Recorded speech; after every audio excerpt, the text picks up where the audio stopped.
Part 2 की starting में हम देखते हैं कि जायवन जो कि ली इयोन को किसी और पर्सन के साथ देख जेलस था, इसलिए वो साइड में आकर अपना सर पकड़ लेता है कि आखिर ये सब हो क्या रहा है। कि तभी ली इयोन उसके पास आती है और साथ में ब्रेकफास्ट करने के लिए पूछती है, जिसके बाद ये दोनों साथ में रारा के रेस्टोरेंट जाने लगे, जहाँ जब ली इयोन बताती है कि वैसे कल रात सोते हुए तुम काफी क्यूट दिख रहे थे, तो ये सुन जायवन मन ही मन बहुत ही ज्यादा खुश होने लगा और ली इयोन का हाथ पकड़ने की कोशिश करता है मगर पकड़ नहीं पाता। कि फिर तभी वो ली इयोन से पूछता है कि वैसे तुम अभी उस लड़के से क्या बात कर रही थी। तो ये सुन ली इयोन बोलती है कि कौन, मैक्स? उसने मुझे आज रात जैक्सन की मूवी साथ में देखकर आने के लिए पूछा है और अब क्योंकि मैं जैक्सन की बिग फैन हूँ इसलिए मैं उसे मना नहीं कर पाई। तो ये सुन जायवन एक बार फिर गुस्सा होने लगा कि वन नाइट मेरे साथ और मूवी किसी और के साथ। इसलिए प्रेजेंट में बताता है कि मैं भी जैक्सन की मूवीज का बिग फैन था, मगर उस दिन के बाद से मुझे जैक्सन नाम से ही नफरत होने लगी। बाय द वे दिखाया जाता है कि जायवन अपनी जो स्टोरी बता रहा है उसे बाकी सब लोग भी रीड कर रहे हैं, क्योंकि अब इन सबको भी एक दूसरे की स्टोरी सुनने के लिए मिलेगी। यानी ली इयोन भी जायवन की सारी बातें सुन रही है, मगर जायवन को नहीं पता कि ली इयोन भी इस इंटरव्यू का पार्ट है, क्योंकि जायवन उसको यून के नाम से जानता है, जबकि उसका रियल नेम यून नहीं बल्कि ली इयोन है। एंड ये सभी एक दूसरे के फेस नहीं देख सकते, बस बाय नेम स्टोरी रीड कर सकते हैं और अपने अपने ओपिनियंस दे सकते हैं, और इसलिए यहाँ ये सब यही कर रहे थे। कांग बोलता है कि शायद जायवन सोने में अच्छा नहीं, तो ये सुन रिन और चोई हंसने लगे और बोलते हैं कि शायद वो लड़की जायवन के साथ सिर्फ वन नाइट स्टैंड करना चाहती थी, बट जायवन उसे प्यार समझ बैठा। तो इस पर पहले जायवन कांग को जवाब देता है कि नहीं, मैं अच्छा हूँ हर चीज में, मैं तुम्हें बता नहीं सकता पर मैं हूँ। और फिर रिन और चोई को जवाब देता है कि हाँ शायद ऐसा हो सकता है, बट ली इवन बस चुपचाप इन सभी की चैट्स रीड कर रही थी।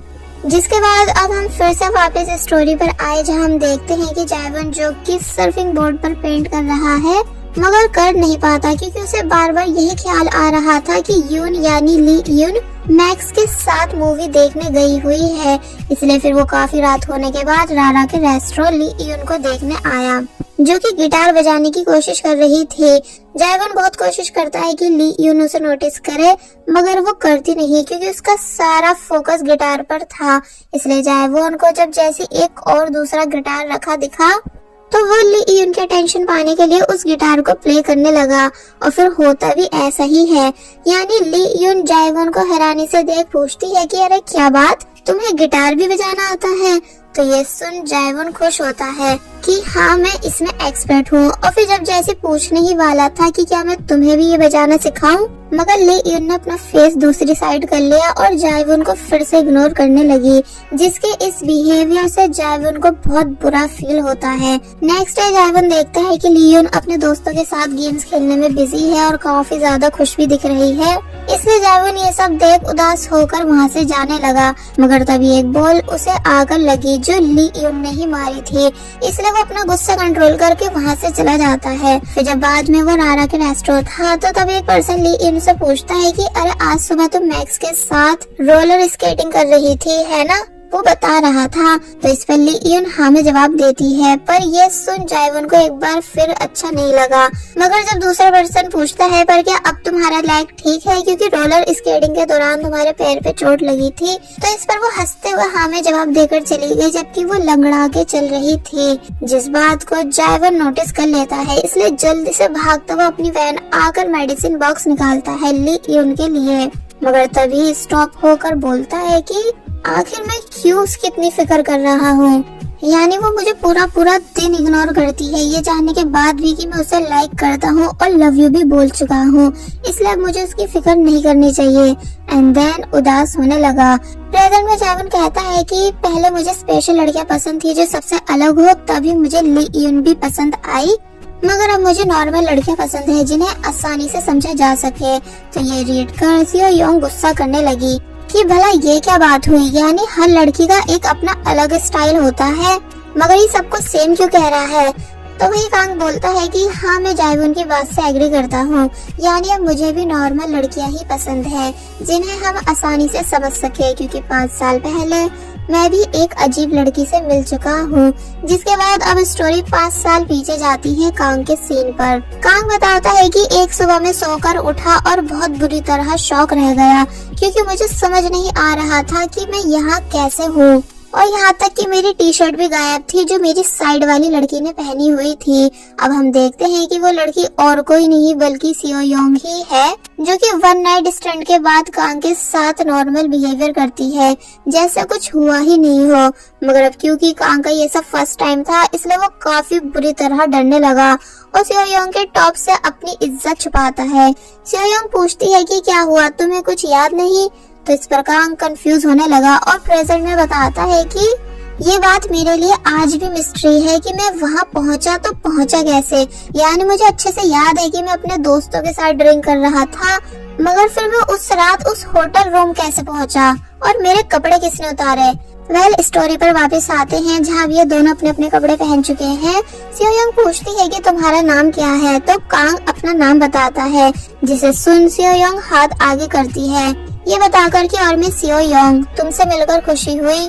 तो ये सुन कांग उससे हाथ मिला लेता है, मगर अब भी उसके माइंड में बहुत सारे क्वेश्चंस थे। प्रेजेंट में कांग कहता है कि हाँ सच में मेरे लिए वो सब बहुत वियर्ड था, एक सपने जैसा, मगर मैं आज तक उस लड़की को भूल नहीं पाया।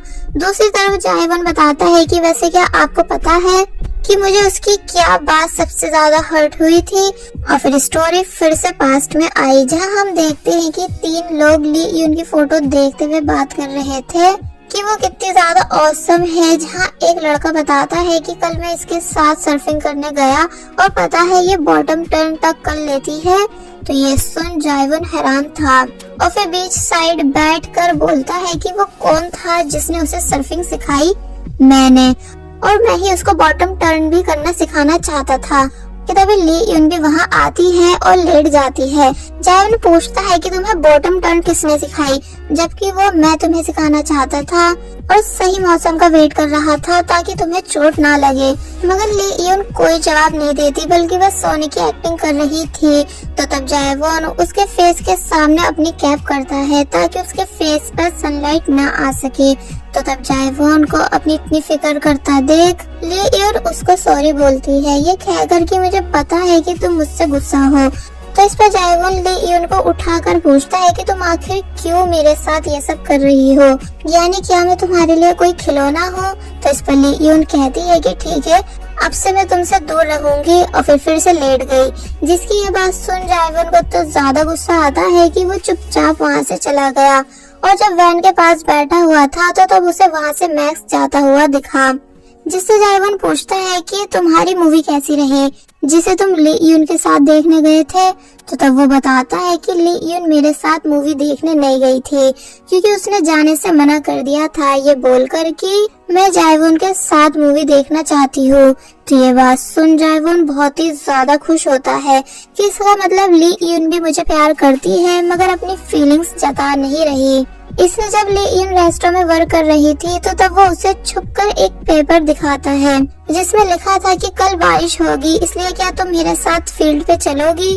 तो ये देख वो हंसती है, और जब जायवन को ढूंढती हुई बाहर आई तो उसे वहाँ एक और पेपर दिखा जिस पर लिखा था कि अगर ठीक 6 बजे तुम मुझसे मिलने नहीं आई तो मैं समझ जाऊंगा कि तुम मुझे पसंद नहीं करती हो, और फिर चुपचाप यहाँ से वापस सियोल चला जाऊंगा। तो ये रीड कर ली यून बोलती है, पर आज तो मेरी 10 बजे तक की शिफ्ट है, यानी मैं 6 बजे कैसे पहुँचूंगी। और फिर होता भी ऐसा ही है, यानी ली यून को वर्क करते करते 6 बज गए और जायवन अभी तक उसका वेट कर रहा था। ली यून के माइंड में बार बार ये बात आ रही थी कि उसे देर हो रही है, मगर वो जा नहीं पाई और फिर 7 बज गए। ली यून मन ही मन बोलती है कि मैं जाना चाहती हूँ क्योंकि मैंने उसे बहुत हर्ट किया।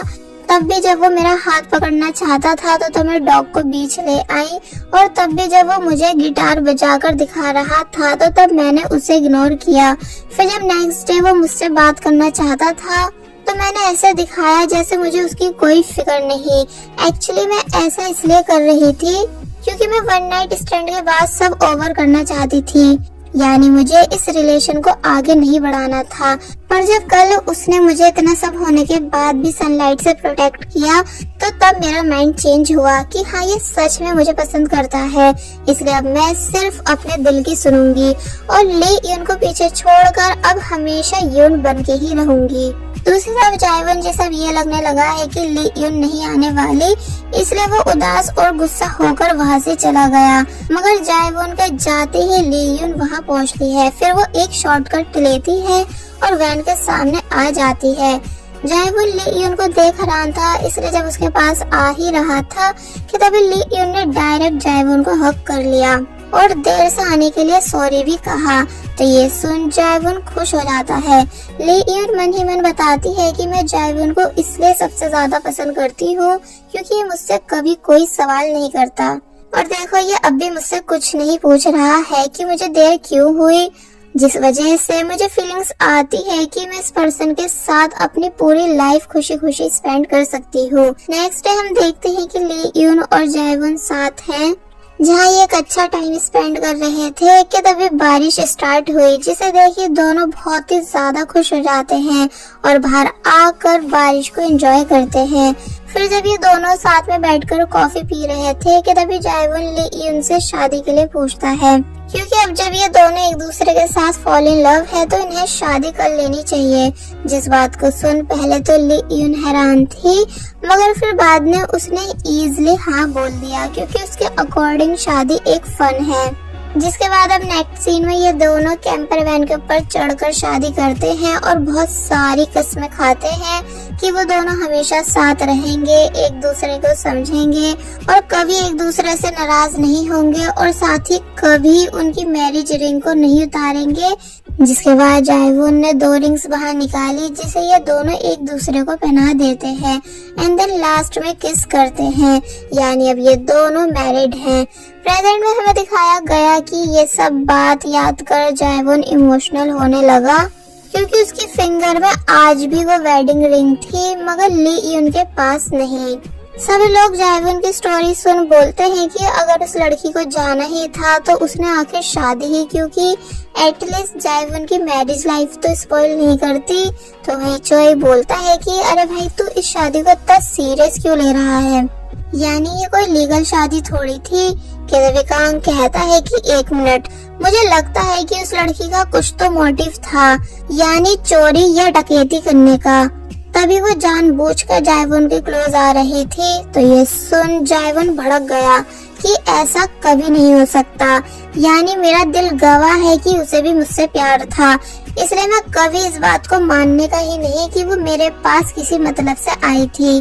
जिसके बाद एक बार फिर स्टोरी पास में गई जहां हम देखते हैं कि अब आफ्टर मैरिज ली यून और जायवून की शादी सही चल रही है, यानी जायवून हर चीज में ली यून की मदद कराता है। फिर जब जायवून बाकी सब लोगों के साथ बाहर था तो तब ली यून जायवून के पास आकर घर चलने को कहती है। तो ये सुन रारा और उसका हस्बैंड पूछता है कि कौन सा घर, यानी क्या तुम दोनों कहीं घूमने जा रहे हो। तो इस पर ली यून उन्हें सब बता देती है कि नहीं, हम कहीं नहीं जा रहे बल्कि अब हम दोनों एक साथ ही रहते हैं, जायवून की कैंपर वैन में, बिल्कुल रियल कपल्स की तरह। तो ये सुन सभी लोग हैरान रह गए। जायवून खुद शॉक में था कि ये बिना डरे सबको ये बात बता कैसे रही है, इसलिए बोलता है कि रुको मुझे एक्सप्लेन करने दो, मगर ली यून तब भी मानती नहीं और मैरिज वाली बात भी बता देती है कि देखो अब हम दोनों मैरिड भी हैं, इसका मतलब ये है कि अब जायवून सिर्फ मेरा है। तो ये सुन सभी लोग ली यून और जायवून को कांग्रेट्स बोलते हैं क्योंकि सभी लोग ये बात जानकर काफी ज्यादा सरप्राइज और इन दोनों के लिए खुश थे। वापस घर जाते टाइम जायवून पूछता है कि तुम इतनी ब्रेव कैसे हो जो तुमने इजीली हम दोनों की साथ रहने वाली बात सबको बता दी। तो इस पर ली यून कहती है कि ये बात सच्ची तो है और सिर्फ उन्हें क्या, मैं ये बात सबको बता सकती हूँ। और फिर हर आने जाने वाले को ये बात बताने लगी कि हम दोनों साथ में रहते हैं, क्या आपने सुना कि हम दोनों साथ में रहते हैं एंड ये मेरा हस्बैंड है और सिर्फ मेरा है। तो इस पर बाकी सब लोग भी इन्हें कांग्रेट्स करते हैं। तो ये सब देख जायवून काफी ज्यादा एम्बैरेसिंग फील कर रहा था, मगर फिर बाद में वो भी चिल्ला कर सबको बताने लगा कि हाँ ली यून सिर्फ मेरी है और फिर ये दोनों जोर जोर से हंसने लगे। और बस फिर ऐसे ही करते करते इन दोनों को साथ में रहते हुए पूरे 2 महीने हो गए। यानी जायवॉन पहले यहाँ आया तो सिर्फ 1 महीने के लिए था, मगर ली यून की वजह से वो यहाँ 1 मंथ और रुक जाता है, जिसके बाद ये दोनों हर मोमेंट को साथ में एंजॉय करते हैं। यहाँ तक कि ली यून अब जायवॉन की वजह से सभी के साथ चेंज हो गई थी। यानी वो हमेशा खाने में जायवॉन को सबसे ज्यादा नूडल्स लाकर देती है और औरों को कम, ये बोलकर कि जायवॉन मेरा हस्बैंड है इसलिए उसे हमेशा ज्यादा मिलेगा। और फिर जब जायवॉन खुशी खुशी नूडल्स खाता है तो तब वो उसे बहुत ही प्यार से देखती है। यानी ली यून भी सच में पूरी तरह से जायवॉन के साथ फॉल इन लव थे। इसलिए प्रेजेंट में जायवॉन कहता है कि देखा वो मुझे कैसे पागलों की तरह चाहती थी, इसलिए मैं मान ही नहीं सकता कि वो मेरे पास किसी मोटिव से आई थी, बल्कि हम दोनों को अलग करने में इस बदतमीज अजीब गरीब चोई का हाथ है। इसने मेरा बसा बसाया घर तोड़ा।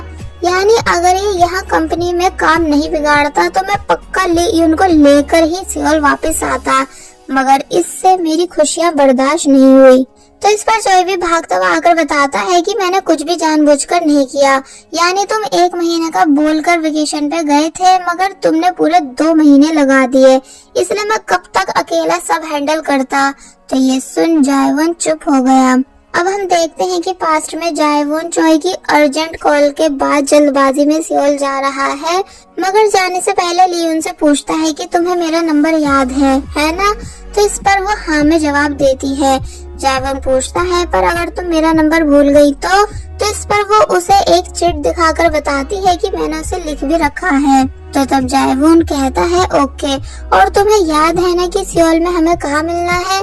तो वो बताती है कि हाँ, इस महीने के आखिरी सैटरडे को छियोंगान के 3rd स्टेपिंग स्टोन पर ठीक 10 बजे। तो ये सुन तब जाकर जायवॉन बेफिक्र होकर वहाँ से जाने लगा और जाते टाइम ली यून से जल्दी से मोबाइल खरीदने को कहता है, क्योंकि ली यून के पास उसका पर्सनल मोबाइल नहीं था। एंड देन जायवॉन वहाँ से चला गया। प्रेजेंट में जायवॉन बताता है कि बस यही हमारी स्टोरी का एंड था। यानी उस दिन के बाद मैं कभी ली यून से नहीं मिला, क्योंकि ना ही उसने मुझे कॉल की और ना ही प्रॉमिस के अकॉर्डिंग मुझसे सियोल मिलने आई। काश मैं उसको अपने साथ ही लेकर आता, बट इस चोई की वजह से सब बर्बाद हो गया। एंड देन उदास होकर वहाँ से जाने लगता है। रास्ते में उसे चोई मिला जो कि वर्क से रिलेटेड कुछ पूछ रहा था, मगर जायवॉन उसे उल्टी सीधी सुनाकर वहाँ से चला गया। जिसके बाद चोई बताता है और बस तभी से मेरा भाई मुझे इसी तरह डांटता है जब जब उसे अपने प्यार की याद आती है। वेल जायवॉन जा ही रहा था कि तभी रास्ते में उसे इस पूरी कंपनी के प्रेसिडेंट मिले, जो कि और कोई नहीं बल्कि जायवॉन के फादर हैं। वो जायवॉन को खींचते हुए अपने साथ लेकर आते हैं और डांटते हैं, क्योंकि वो कंपनी में काफी कुछ चेंज कर रहा था। मगर जायवॉन को उनकी डांट से कोई फर्क नहीं पड़ा, बल्कि वो अपनी कंस्ट्रक्शन टीम के पास आकर उन्हें फ्रूट्स और कुछ जरूरत की चीजें लाकर देता है और साथ ही उनकी हेल्प भी करवाता है, क्योंकि जायवॉन सच में एक काइंड हार्ट पर्सन है, इसलिए वो सबकी फिक्र करता है। फिर जब वो वापस घर जा रहा था एंड रेड लाइट पर रुका कि तभी उसके साइड में ली यून की कार आई। इसका मतलब ये कि ली यून भी सियोल आ चुकी है, मगर जायवॉन फिलहाल इस बात से अनजान है। तो क्या अब ये दोनों यहाँ एक दूसरे को देख पाएंगे? ये हमें नेक्स्ट पार्ट में पता चलेगा। और बस फिर इसी के साथ पार्ट 2 यहीं पर एंड हो जाता है।